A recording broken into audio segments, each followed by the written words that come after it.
coûts publicitaires n'ont peut-être jamais été aussi élevés. Ton marché et tes prospects n'ont jamais été aussi sceptiques et difficiles à convaincre. Le marché, c'est plus que jamais sophistiqué. Mais pourtant, toi, tu es là pour scale et tu es là pour aller chercher des nouveaux milestones. Si aujourd'hui tu es coach, infopreneur, formateur en ligne, cette vidéo peut t'intéresser. Je m'appelle William Waquet, je suis le fondateur de l'agence Monetrize, une agence qui fait du scaling pour infopreneurs. J'ai accompagné des personnes comme Nassim Saïli, Louis Esquier, Charles Elias, Farah Dugrandbain et bien d'autres. Et aujourd'hui, j'aimerais te parler de deux concepts. Le premier étant ce qu'on appelle le market awareness, donc qui est un concept de Eugene Schwartz avec les 5 niveaux de conscience de ton marché. Et le deuxième qui va plus être de l'ordre du scepticisme du marché, de la complexification de celui-ci. Et j'espère pouvoir te donner quelques éléments de valeur. En tout cas, je vais essayer de faire ça le plus simplement possible, le plus synthétiquement. Et on va commencer tout de suite. Donc, pourquoi j'ai choisi Eugene Schwartz aujourd'hui dans cette vidéo? C'est un des pères fondateurs du marketing. Il a sorti Breakthrough Advertising dans les années 60 avec des concepts qui sont toujours d'actualité aujourd'hui puisqu'ils ont attrait à la psychologie du consommateur. Et même si notre marché s'est un petit peu complexifié, a évolué, on va parler de business en ligne. Et c'était très loin de ce que Eugene Schwartz pouvait imaginer au moment où il a écrit son livre. Il y a plein de concepts qu'on va pouvoir réutiliser. Avant de développer un petit peu ces 5 niveaux d'awareness, j'ai envie de te parler de la sophistication du marché infoprenariat. Pour te faire un rapide point historique, le marché de l'infoprenariat tel qu'on le connaît, en francophonie, a commencé à la fin des années 2000, début des années 2010, avec des personnes comme Cédric Anissette ou Olivier Roland, avec les toutes premières formations.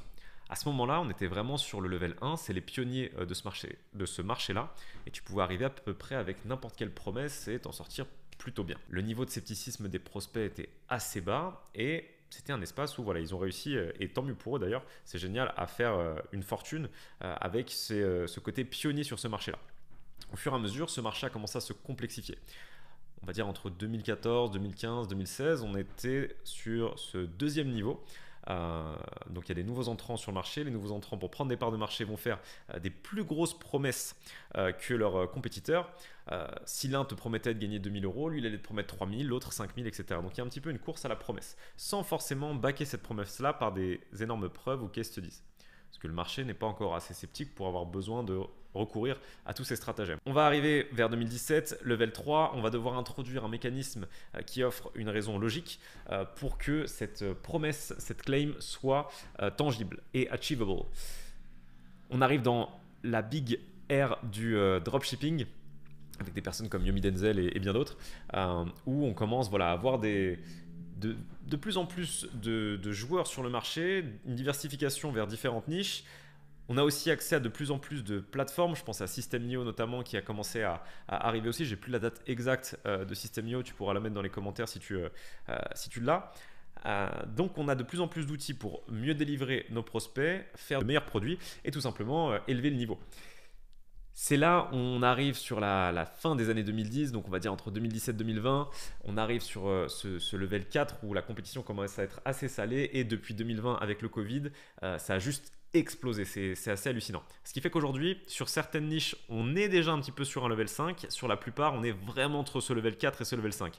Le level 5 étant un marché où il y a un énorme niveau de scepticisme de la part des prospects, qu'ils ne croient plus en aucun mécanisme et qu'il faut vraiment faire preuve de beaucoup de créativité dans les stratégies marketing pour pouvoir aller les chercher, aller les récupérer. Donc il y a de plus en plus de players, le marché est de plus en plus exigeant, il est de moins en moins sensible aux promesses parce que ils se sont fait promettre plein de choses et ça n'a pas toujours délivré derrière, donc il y a un vrai rejet de la part des prospects et une confiance à aller chercher auprès d'eux qui va nécessiter plus de temps, plus d'efforts en tout cas. Ce qui me permet de faire une petite transition avec notre fameux Eugene Schwartz, que tu vois ici, et ce qu'il avait inventé à l'époque, qui étaient ces 5 niveaux de conscience du prospect sur le marché avant d'acheter. Je vais te faire un petit parallèle avec un prospect. Tiens, d'ailleurs, tu vois Tofu, Mofu, Bofu, je te fais aussi un petit parallèle avec ça parce qu'il y a des ponts à aller chercher. Unaware, non conscient. On va prendre Julien, 28 ans, employé de banque, qui gagne 2500 euros. Il a fait ses études, il a 28 ans, il s'en sort pas trop mal. Il n'est pas conscient qu'il a un problème par rapport à sa capacité financière pour le moment. Comment on va faire naître un petit peu ce problème? Il va voir une vidéo d'Antoine Blanco ou de Yomi Denzel. J'ai 28 ans et j'ai fait 500 000 euros ce mois-ci, par exemple. Ça va attirer sa curiosité, il va regarder, il va commencer à comprendre qu'il y a des mecs qui ont le même âge que lui, qui ont choisi un chemin différent, qui ont des résultats 10 fois plus importants que les siens. Une vidéo, puis une autre, puis d'autres. il va commencer à être problem aware. Il se rend compte que dans son prisme, dans son paradigme, donc celui du salarié par exemple, il se dit ok, bah attends, je pourrais peut-être gagner plus. C'est vrai qu'il y en a qui ont mon âge, qui n'ont pas l'air forcément beaucoup plus smart ou beaucoup plus intelligents que moi, qui ont fait moins d'études que moi, qui arrivent à un certain résultat. Donc il commence à prendre conscience de son problème, des frustrations et des douleurs liées à son problème. À partir de là, tu vas créer du contenu aussi qui va agiter ce problème, mais encore élever ce niveau de conscience et ce niveau de douleur par rapport à la situation dans laquelle il se trouve. Ce qui va le pousser à venir chercher des solutions. Il va commencer à se renseigner, il va entendre parler d'e-commerce, il va entendre parler de freelancing, de création d'agences, de tout un tas de choses, de trading potentiellement, mais il ne saura pas encore à ce moment-là, mais laquelle est vraiment faite pour moi. Ce qui va être intéressant pour toi à ce moment-là, c'est de te positionner comme la personne qui vient aussi invalider une partie des solutions qu'il voit, en mettant beaucoup plus en avant ton mécanisme unique et en traitant et en créant des objections aussi sur les autres mécanismes qu'il a pu voir. Je te donne l'exemple du drop. Si tu veux disqualifier le drop pour mettre en avant ton agence de marketing, par exemple, le fait de monter une agence de marketing, tu pourrais très bien dire, ok, aujourd'hui, tu veux réussir à générer de l'argent sur Internet, mais tu n'as pas envie de le faire en arnaquant les gens, en leur revendant des produits chinois d'AliExpress qui vont arriver au bout de 3 semaines, voire plus, et te retrouver avec une entreprise qui n'est pas pérenne et que tu vas devoir fermer au bout de X temps tellement tu auras de clients qui ne seront pas satisfaits de tes produits. Tu vois, ça peut être un angle d'attaque pour tacler de l'e-com par exemple. Comme tu pourrais tacler n'importe quel business model, on s'entend, on est d'accord, j'ai rien contre l'e-commerce en particulier. À partir de là, le prospect va aussi devenir conscient de ton produit, donc product aware. Il va se dire, ah, tiens, c'est qui ce mec-là qui me propose tel truc? C'est vrai que ce mécanisme a l'air assez différent. Quand je regarde et je suis sensibilisé par son contenu, ça a l'air de me correspondre un petit peu plus. Il commence à diguer. C'est aussi là où, de par le niveau de sophistication du marché qu'on a aussi aujourd'hui, à partir de là, ils vont faire des recherches. Imaginons qu'ils bookent un call avec ton équipe de closer. Très certainement, ils vont regarder en avant nom de la formation avis, nom de la formation arnaque. Ils vont essayer de se renseigner sur toi. Est-ce que tu es legit ou autre? Parce qu'il y en a plein des personnes qui font des promesses comme ça, donc ils vont avoir du mal à te faire confiance. À partir de là, tu vas bien présenter ta solution, répondre à toutes les objections en amont. Il va devenir most aware, plus averti, potentiellement prêt à passer à l'action, et c'est là où tu vas pouvoir in fine le closer. Ce qui est intéressant dans cette façon de voir le chemin du prospect, c'est que c'est complètement transférable avec le système Tofu, Mofu, Bofu dont tu as sûrement déjà entendu parler.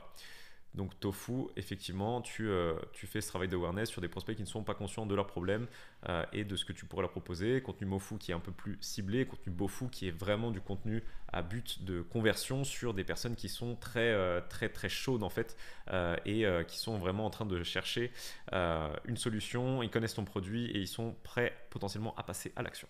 Ce que je veux te dire par là, par rapport au niveau de scepticisme aujourd'hui, c'est que tu vas avoir un vrai travail de nurture à faire auprès de tes prospects. Google a publié une règle, si tu veux, qui dit pour qu'un prospect devienne client, il faut qu'il passe 7 heures à consommer ton contenu, que ce contenu, il l'ait consommé à l'occasion de 11 points de contact différents sur 4 plateformes différentes. Je te donne un exemple, il peut avoir regardé 3 vidéos YouTube de toi. Il est rentré dans ta base email, il a reçu 4, 5, 6 emails qu'il a lus et il a écouté un podcast de toi sur Spotify ou un podcast où tu étais en guest ailleurs pour te découvrir. Le fait qu'il soit sensibilisé à ton contenu augmente le curseur de confiance, qui est le curseur le plus dur à développer aujourd'hui, qui fait qu'il peut potentiellement décider de passer à l'étape suivante. Il aura toujours de la résistance. L'étape suivante, tu vas lui envoyer tellement de valeur qu'il va être un peu amadoué entre guillemets, ou en tout cas se dire que si c'est ce qu'il obtient gratuitement, qu'est-ce que ça va être en payant. Et à ce moment-là, quand tu le convertis sur un appel de vente avec ton équipe, tu vas pouvoir soit le closer sur le rendez-vous numéro 1, soit pouvoir réenclencher une phase de nurture plus personnalisée avec ton closer qui peut l'emmener sur une vente. Si tu remarques bien d'ailleurs sur ce schéma, je t'ai mis 2 couleurs différentes. Je t'ai mis low ticket ready et high ticket ready. Pourquoi? Aujourd'hui, une majorité d'entre vous, on se concentre beaucoup sur le high ticket. Ce qui est très bien. D'ailleurs, au début, je pense que tu devrais d'abord concevoir un produit high ticket pour ensuite évoluer sur du low ticket, parce que le low ticket, c'est plus compliqué d'avoir un bon low ticket et de le scaler que d'avoir un bon high ticket. Le high ticket, tu es directement en contact de ton marché, donc tu es souvent done with you, done for you, ce qui te permet de beaucoup mieux comprendre de quoi ton avatar a besoin pour le servir au mieux. Alors que le low ticket, parfois, tu es un petit peu à l'aveugle et tu t'imagines que c'est ce dont le marché a besoin, alors que des fois, pas du tout. Mais les deux fonctionnent. En tout cas, c'est plus facile de commencer par le high ticket et ensuite, à partir de là, de venir développer ton low ticket. Si tu regardes d'ailleurs ce qui se passe aux US en ce moment, tu as des personnes très compétentes comme Ravi Abouvala par exemple, que je t'invite à aller check. D'ailleurs, j'aime beaucoup son contenu, qui va avoir donc un school à environ 100 dollars qui va servir de produit d'appel quand tu as déjà un petit peu sensibilisé à son contenu. Et c'est seulement à travers son school que tu vas avoir les passerelles aussi pour aller chercher son high ticket qui est à genre 10, 15 ou 20 000 dollars, je sais même pas, tu vois, mais on va être vraiment sur un gros high ticket. Parce que ce low ticket va servir aussi à permettre aux prospects de se rapprocher plus de ce que tu proposes et ensuite d'être sensibilisé, endoctriné complètement jusqu'à ce que tu passes sur le high ticket parce que tu auras eu un vrai constat de la valeur dans le produit.